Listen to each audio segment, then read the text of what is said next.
Hoy quiero compartir con ustedes una palabra que se encuentra en el libro de Pedro y le he puesto como título claves para resplandecer.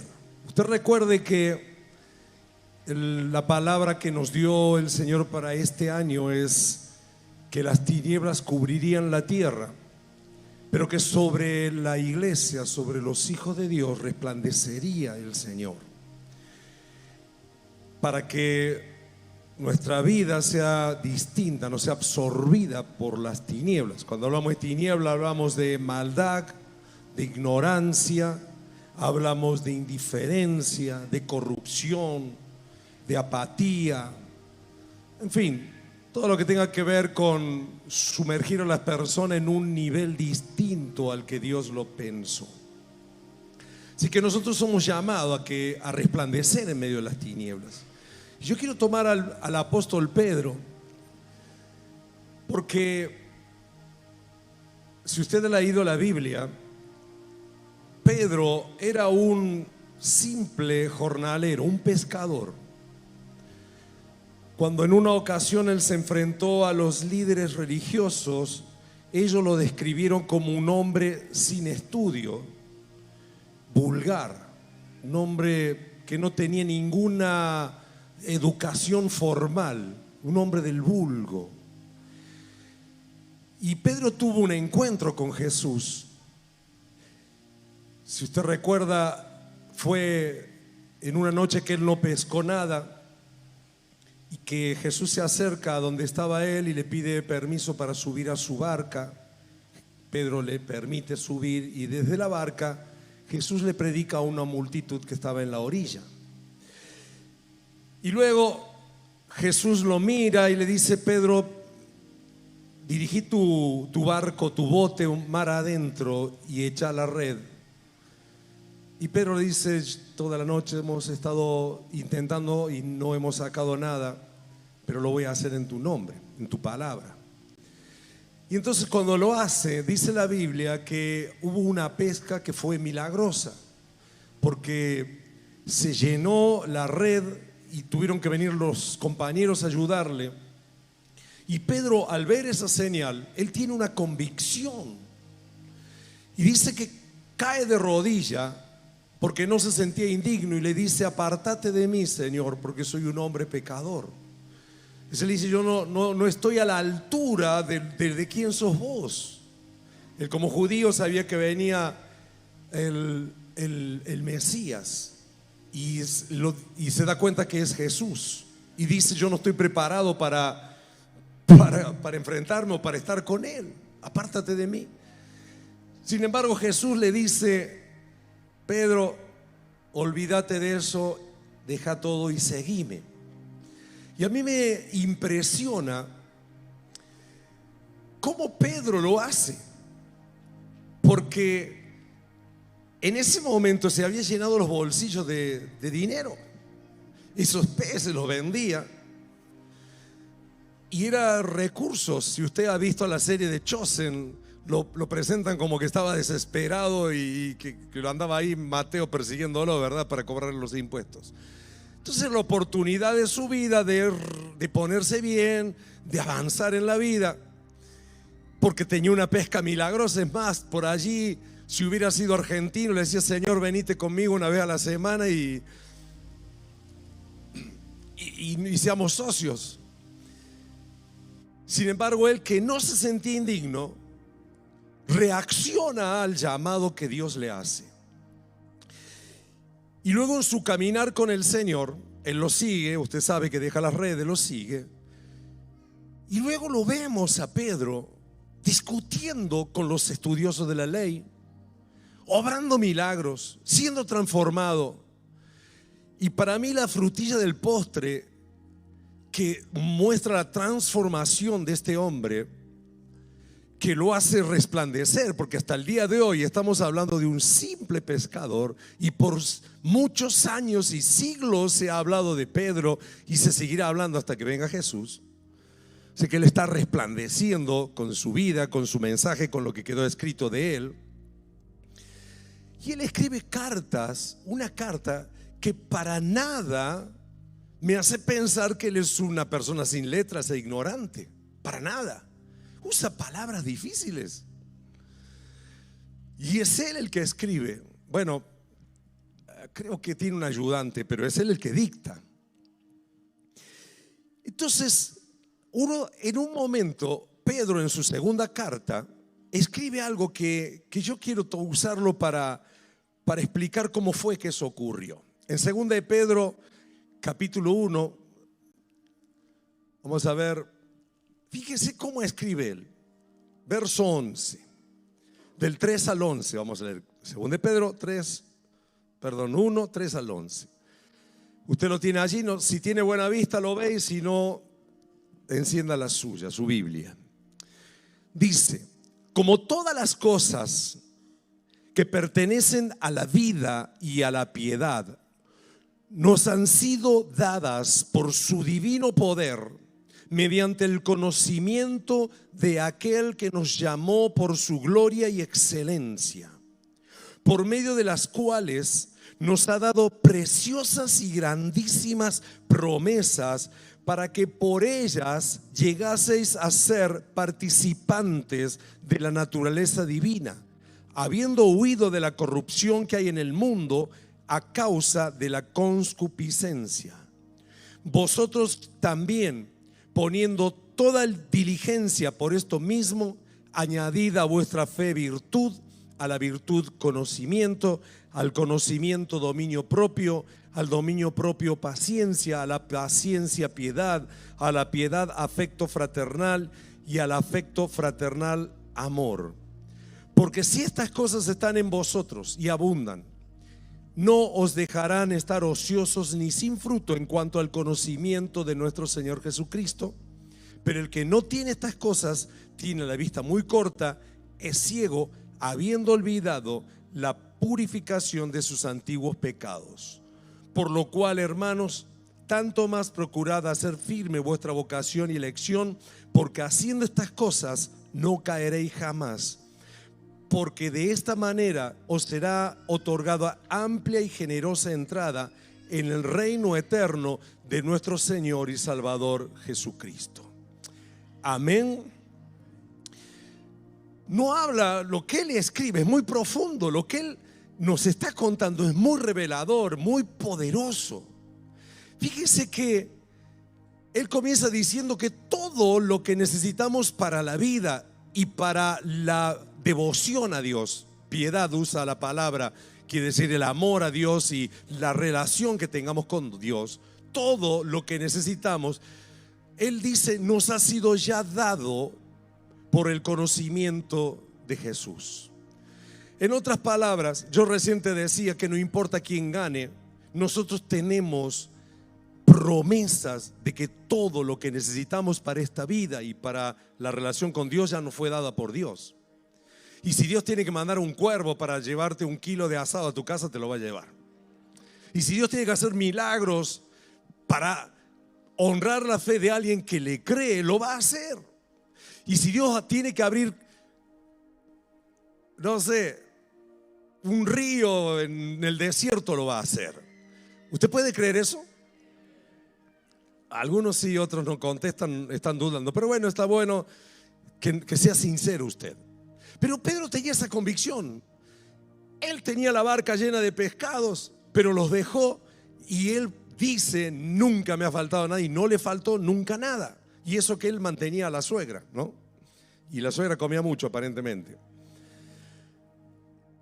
Ahora, él descubrió algo más. Él dice que Dios nos entregó preciosas y grandísimas promesas. Preciosas y grandísimas promesas. ¿Qué son promesas? Es, bueno, alguien que dice que te va a dar algo. Eso sería una promesa, ¿sí o no? Y dice Pedro que para que por medio de esas promesas que nos han entregado, si nosotros las llegamos a creer, se nos hace participantes de la naturaleza divina. es medio difícil. Pero yo lo que entiendo es esto, porque me fui a estudiar varias versiones de la Biblia.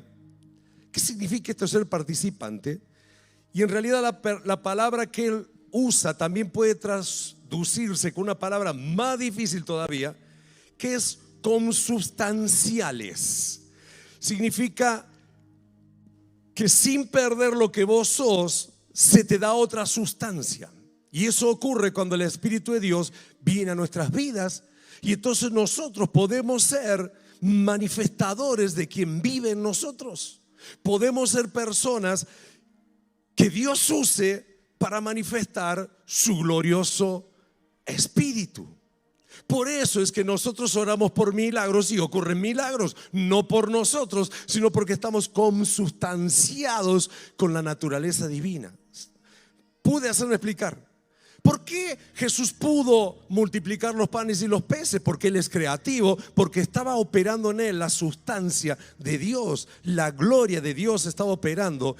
Y la Biblia nos dice que por medio de esas promesas usted y yo podemos participar o ser consubstanciado por la naturaleza de Dios. ¿Pude explicarme? ¿Pudo entenderlo? Por eso usted tiene que dar gracias por sus alimentos, aunque sean poquitos, porque cuando Dios bendice, lo poquito te rinde, te alimenta, te fortalece. Es más, el testimonio es que el profeta estaba caminando y un ángel no tenía que comer, y un ángel apareció y le dio una comida que era de una naturaleza tal que pudo caminar 40 días y 40 noches sin cansarse. Es decir que hay una dimensión a la cual el Señor nos está participando, que Pedro dice que es posible acceder. Él lo dice, y él caminó sobre las aguas, y él resucitó muertos, y él sanó enfermos. O sea, lo dice no de teoría, sino te lo está contando como una realidad. Amén. Ahora, ¿qué tiene que ver todo esto? Bueno, porque Pedro, yo me pregunto, ¿cómo hizo Pedro? Él no se explica cómo hizo. Y yo quiero ayudar, quiero con la ayuda del Señor, que podamos crecer en este conocimiento de Jesús. Porque Él dice que estas promesas nosotros nos las podemos apropiar en la medida que conocemos mucho más al Señor. Y fíjese lo que Él dice. Ahí Él muestra una escalerita. Pónemela una placa. Otra plaquita más adelante, que está disfrazada de boca. Ahí está. Él dice esto: vosotros también, poniendo toda diligencia, por esto mismo dice, añadid, y empieza de abajo, a vuestra fe. ¿Qué es vuestra fe? Creo que Jesús es el Señor. Creo que Él murió por mis pecados. Creo que Él me salvó. Creo que Él me ama. Bueno, nuestra fe, el conjunto de creencias en Jesús que tenemos. Muchos se quedan ahí, yo creo, y creen nada más.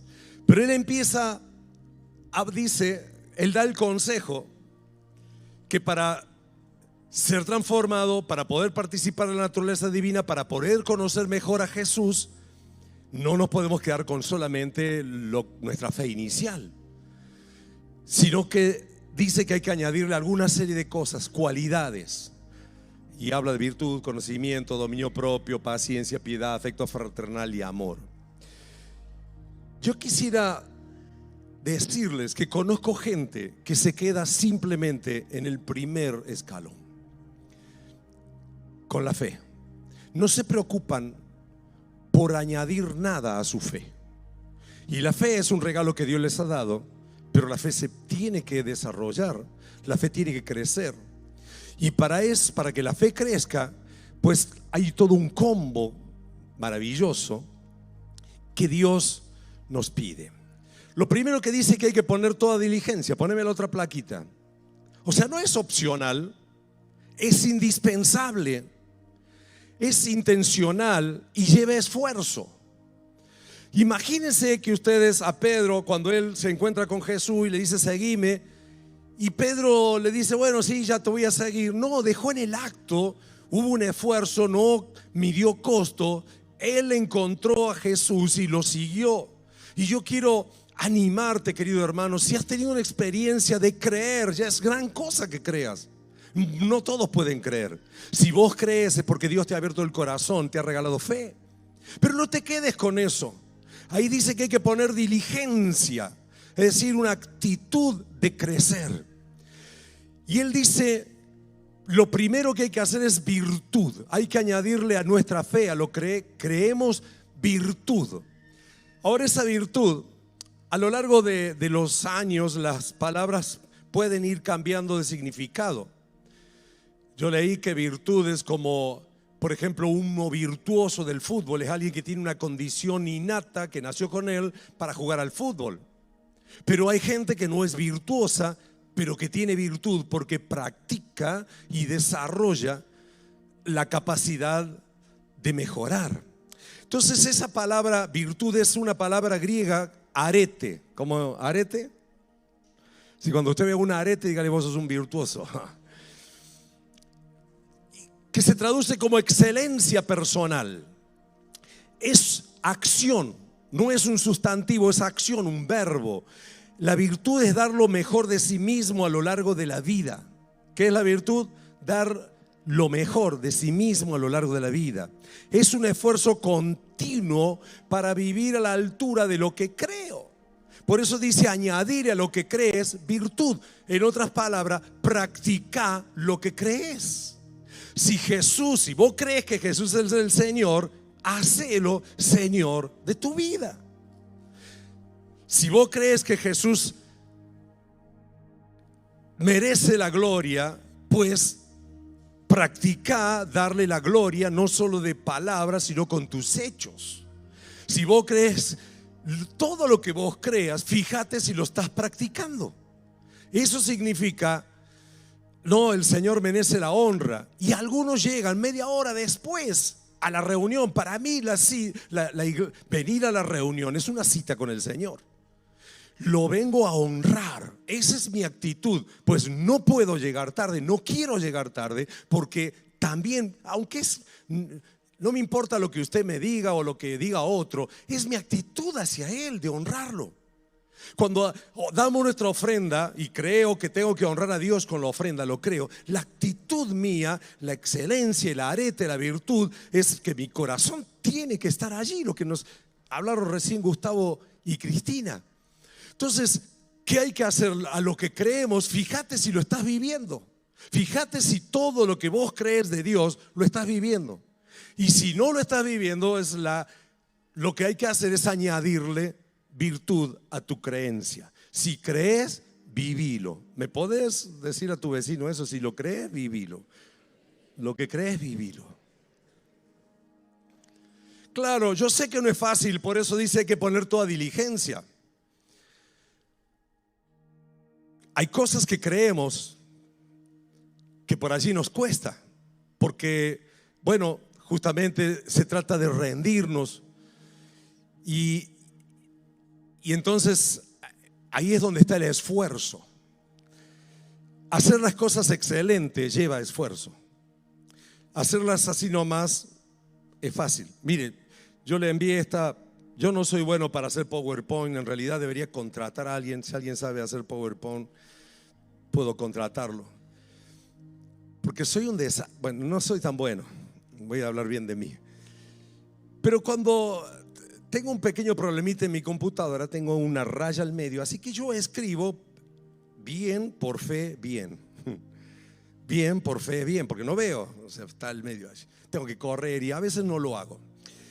Entonces mando este PowerPoint y cuando lo reviso en mi iPad, me doy cuenta que tenía varios errores. A veces me pasa que escribiendo, no sé si es mi cerebro o el dedo, pero me da vuelta la letra. En vez de poner ahí está. ¿A dónde está? No lo veo. Ahí está, ¿ve? Bueno, esa no la vi porque no me lo saltó el corrector. Bueno, mire, ahí está. Eso no es excelencia, ¿o sí? requiere revisión y hacerlo. Yo lo hice, lo corregí, a menos que me hayan puesto la que estaba correcta. No, sí está mal, acá también está mal. Entonces yo corregí porque me pasaba eso, ahí está. Bueno, el Señor lo permitió para que le explique. Yo digo, no puedo estar hablando de excelencia y que pase eso, ¿no? Usted dice, pastor, practíquelo antes de hablarlo, bueno, lo estoy diciendo que lleve un esfuerzo. Entonces, si uno necesita corregir y ver, lo estoy haciendo bien. Con mi esposa trabajamos en la excelencia, en el trato entre el uno con el otro. A veces no nos tratamos excelentemente, pero tenemos que empezar a mejorar en todo lo que creemos. Si yo tengo que tratar a mi esposa como vaso más frágil, y creo que la Biblia tiene razón, ¿qué tengo que hacer? Tratarlo. Y a veces ella me lo hace recordar, no me estás tratando como vaso frágil. Y yo le digo, vos no me estás respetando, como dice la Biblia. Entonces, ¿qué virtud es la más importante que para mí todos deberíamos hacer? Que para mí es la base, y también lo saco de algo que mi esposa está practicando. Ella está haciendo una clase con unas discípulas y está en no sé cuántos días de ayuno de negativismo. Entonces, una virtud indispensable, pásame la otra placa, es añadir a la fe una renovación de la mente de lo que Dios dice. Creerlo, lo creo, pero no lo vivo, y para eso necesito renovar mi mente. Y es increíble, ella me comenta la cantidad de cosas que está descubriendo con este ejercicio que está haciendo. Y eso es poner diligencia para renovar la mente. Porque hay cosas que Dios nos dice, nosotros las aceptamos intelectualmente, pero no las aceptamos interiormente. Dios dice que podemos prosperar. Y usted dice, ay, qué lindo, pero nos quedamos con, ay, qué lindo. Nunca vemos esa prosperidad porque algo hay dentro nuestro que va más allá de nuestro intelecto, y es una convicción que no tenemos todavía, porque la fe es una convicción. Entonces, renovar la mente requiere, para mí Pedro fue extraordinario cómo él lo hizo. Porque él se sentía un miserable, no soy digno de estar contigo. Y Jesús dice, no solo vas a venir conmigo, vas a ser un pescador de hombres. Y él le creyó. ¿Cómo hizo para despojarse de todas esas mentiras que él tenía y aceptar la verdad de lo que Cristo le estaba diciendo? Eso es algo extraordinario, renovó su mente en el acto. Ojalá todos pudiéramos hacer eso. Porque sabe, Pedro nunca más se sintió ese miserable que no podía, porque yo veo que luego le pasó exactamente lo mismo cuando Jesús le dijo, Pedro, vos me vas a negar. No, no te voy a negar. Sí, me vas a negar. No, no, no te voy a negar. Y discutió con el Señor, y al final, ¿quién tenía razón? Era Jesús. Y él no se sintió condenado para no volver a darse oportunidad, sino que él toma la actitud de fe, renovar su mente y pensar, aunque le fallé al Señor, Él me lo dijo, Él me perdona, yo lo sabía y Él lo sabía.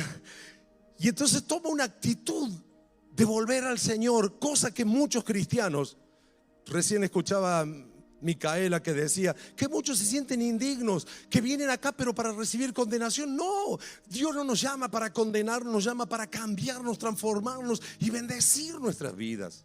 ¿Lo cree o no? Pero a veces no nos cuesta y tenemos que trabajar para eso. Por eso dice, añadí virtud, es un esfuerzo. Hay cosas que usted no está creyendo, aunque dice que las cree, porque no le añade virtud, porque no ha iniciado un proceso virtuoso de renovar su mente. ¿Cuántas personas creen que se casaron con la persona equivocada? Muchos. Pero no hiciste un pacto delante de Dios, el amor y todas las cosas bonitas. Bueno, fíjate todo lo que pusiste y cree que eso que dijiste Dios te lo dio en un momento de amor, y que esa persona que está a tu lado es lo mejor que podía Dios hacer para transformarte en alguien muy parecido a Jesús. A Jesús le pegaron y él ¿qué hizo? ¿Qué hizo? ¿La devolvió? Imagínense que Jesús tenía el poder para hacer todo. Bueno, pero me estoy yendo para otro lado. Así que hay que renovar la mente. ¿Qué es lo que sigue después de la virtud? Conocimiento. O sea, conozco algo, me esfuerzo por ponerlo en práctica, me esfuerzo por vivirlo, pero tengo que seguir añadiendo, porque con Dios no hay poquita cosa, siempre es mucho más. Entonces, añadir conocimiento. Y hay gente que dice, no me da la cabeza. Bueno, eso es un error, sí te da la cabeza. ¿Cómo pudo Pedro escribir de los elementos que sabía si no estudió física? Ni existía la materia física. Pues por revelación del Espíritu, por revelación de Dios. Y quiero decirte que la Biblia dice que todos nosotros tenemos acceso a la mente de Cristo, es más que la tenemos. Entonces el conocimiento es algo que podemos adquirir y que viene por la palabra, pero también viene por leer libros, por estudiar cosas, por avanzar. Hay gente que dice, no, bueno, para ser cristiano hay que ser ignorante. No, Señor, ahí dice que hay que añadirle ¿qué? Conocimiento. Amén. Es que ya me pasó la edad de estudiar. No, Señor, añada conocimiento, lea un libro, busque algo que le interese, aunque sea, si usted es un buen asador, bueno, trate de hacer mejor el asado. Pregúntele a uno que cocine mejor. Si sabe hacer tortas, busque a alguien que le trate de aprender algo. De paso previene el Alzheimer. Amén. Aprenda otro idioma. Hoy el mundo está tan chiquito. ¿Por qué no aprendemos otro idioma? Inglés. Yo creo que los menos de 30 años. ¿Cuántos hay menos de 30 años acá? Bueno, creo que todos ustedes deberían, pero así obligarse a saber inglés. Y los más de 40 también.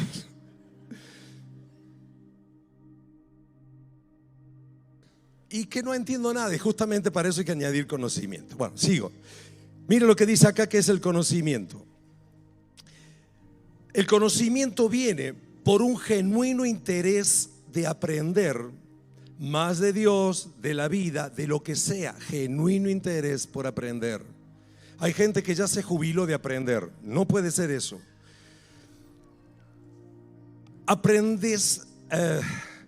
Aprendemos para que nuestra fe crezca.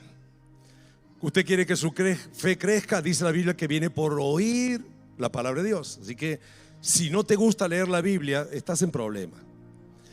Aprendemos para apropiarnos de las promesas, aprendemos para vivir la voluntad de Dios.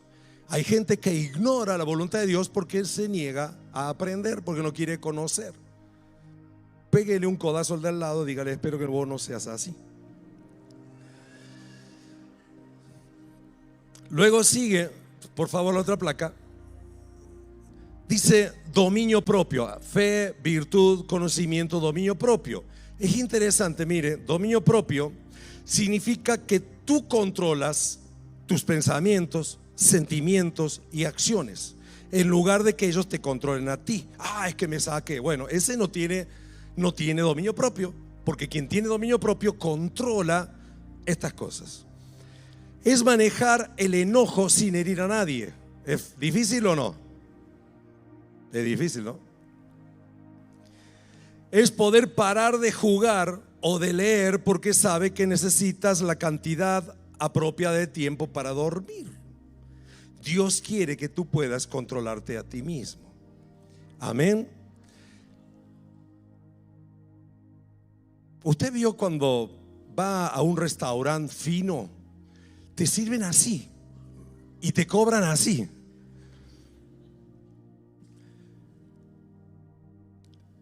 Es que hay gente, a mí me pasaba, que iba a las tinajas y no paraba porque me faltaba esto, dominio propio. ¿Por qué tengo que comer tanto? Necesito ejercitarme para que el Dios no sea el vientre. Amén. Mira al que está al lado y pregúntele cómo está el dominio propio. Un pastor decía, un criollito está bueno, 2 no tanto y 3 me vence. Es como que, bueno, hay que ejercitar en muchas cosas el dominio propio. ¿Se entiende eso? ¿Y cómo se ejercita el dominio propio? Bueno, autodisciplinándose y ahí controlándose, no puede dar lugar a la ira. Hay tratamientos, hay cosas que usted puede hacer. Trabaje en el dominio propio y pídale al Señor, porque el dominio propio también es un fruto que da el Espíritu de Dios. Amén. Sigamos con lo otro, que quiero ir terminando. Luego viene la paciencia. Wow. Mire, paciencia, y dice la capacidad de padecer o soportar algo sin alterarse. ¿Cuántos tienen paciencia? Un poco levantan la mano. Sin alterarse, sin quejarse. Capacidad de hacer cosas pesadas o minuciosas. Vio que hay algunos trabajitos que requieren, y hay gente que hace listo. Bueno, ese no tiene paciencia. Es la facultad de saber esperar algo cuando se desea. De esperar algo cuando se desea. ¿Sabe que hay gente que dice que cuando la paciencia nos posee, cuando la logramos, nos dice la Biblia que las pruebas vienen para fortalecer nuestra paciencia? Lo dice Santiago. Y que cuando nosotros logramos esa virtud o esa cualidad que es la paciencia, dice que ella tiene una obra completa y que no nos falta nada. O sea que la paciencia, lejos de ser algo que tiene poca reputación, es algo muy maravilloso, porque va a hacer que no te falte nada. ¿Cómo? No lo sé, pero es la promesa de la palabra de Dios. Amén. La paciencia tiene un fruto, que es que vas a poder disfrutar de todo. Lo contrario a la paciencia, por ejemplo, una persona que ha logrado desarrollar ese fruto de la paciencia difícilmente caerá en una adicción, porque la adicción lo que hace es te produce un placer momentáneo. En cambio la paciencia te dice no, porque esto que ahora te produce placer te va a hacer mal, más vale esperar y cuando sea el momento tendrás tu recompensa. ¿Se entiende eso? Diga al que está a tu lado, por favor, sé más paciente. Luego sigue la otra placa que dice que piedad, que hay que añadirle a la paciencia piedad. Cuando no te salen bien las cosas, paciencia. Pero luego mire qué interesante, que hay que añadir piedad. Y esta es una profunda devoción, poner la otra placa, y amor a Dios. No es la piedad de no pegarle con la palo a alguien, eso no es piedad que se refiere a esta palabra, sino es una devoción y amor a Dios que nos lleva a vivir para su gloria. La piedad es la respuesta de nuestro amor a Dios. Lo que mi esposa recién que vamos a hablar de los tiempos finales, no es para que te asustes, sino para que te enamores más del Señor, para añadir piedad a todas estas, a nuestra fe y a todo lo que hemos estado compartiendo. La piedad se despierta por el conocimiento del Señor. Cuando nuestra devoción a Dios se despierta cuando tenemos encuentros con Él, cuando somos tocados por su Espíritu Santo. Amén. Luego a la piedad se le dice que hay que añadirle afecto fraternal. Fíjese que esa palabra afecto fraternal es la palabra Filadelfia, que significa amor entre miembros de la hermandad cristiana, amor fraternal. El amor de los cristianos sienten los unos por los otros como hermanos. Hágame un favor, abrace, dígale, yo voy a empezar con eso. Voy a ser un poco más amoroso. Patricia, por favor, abrace a la Julia ahí, dígale que la va a amar más. Afecto fraternal. ¿Será que un abrazo puede ayudar a alguien? Sí, yo he escuchado testimonios de hermanos que me han dicho que un abrazo de otra persona le ayudó a creer en el Señor. Pero la Biblia nos dice que el afecto fraternal, todo esto que estamos viendo, bueno, ya lo vamos a terminar ahora porque sigue el último, que es al afecto fraternal agregarle amor. El amor es la palabra griega que conocemos como ágape y que significa afecto, buena voluntad hacia otro, amor, benevolencia. Es la descripción de 1 Corintios 15:13. Todo lo puede, todo lo soporta, todo lo espera. Ese es el ágape, es el amor que Dios derrama en nuestros corazones. Entonces la Biblia nos dice que si estas cualidades, la fe, la virtud, la paciencia, el dominio propio, todo esto está en nosotros y abundan, van a ocurrir algunas cosas. Miren, en primer lugar, poneme la otra placa. La otra. No ociosos. Si estás ocioso en las cosas de Dios, tenés que empezar a trabajar en esta escalerita que te acabo de mostrar. No estériles. Significa que no hay fruto en nada de lo que haces. Y que también vas a estar en el pleno conocimiento de que Jesús es el Señor. Vas a tener una revelación cada vez mayor del Señor. Cuando uno se pone a trabajar, recuerde que esto no viene automáticamente. La fe ya te fue dado, pero todo lo demás hay que trabajarlo. Cuando vos empezás a trabajar todo eso lo demás, empezás a crecer en tu conocimiento, en tu comunión con el Señor. Y es importantísimo, porque no tener esas cualidades, no preocuparte por eso, te hace, fíjate lo que dice, poner la otra placa, te hace ciego, con los ojos cerrados, decir que no ves nada, aunque no seas ciego, tenés ojos cerrados, sin memoria del perdón, de que lo que Dios ha hecho por vos, o sea, en otra palabra, nos hace desagradecido. Si solamente te quedás con la fe que creíste, vas por mal camino. Tenés que hacer crecer. Pero dice que si nosotros empezamos a poner diligencia en estas cosas, no caeremos jamás, no tropezarás, no caerás jamás, no perderás tu fe. Y vienen tiempos donde muchos apostatarán de la fe, cambiarán la fe porque no les conviene. Por eso es tan importante, querido hermano, entender que nuestra fe tiene que empezar a añadirse todas estas cositas. Pedro lo hizo, él falló, cayó, se levantó, pero nos da un consejo poderoso para poder nosotros estar firmes en este último tiempo. Amén.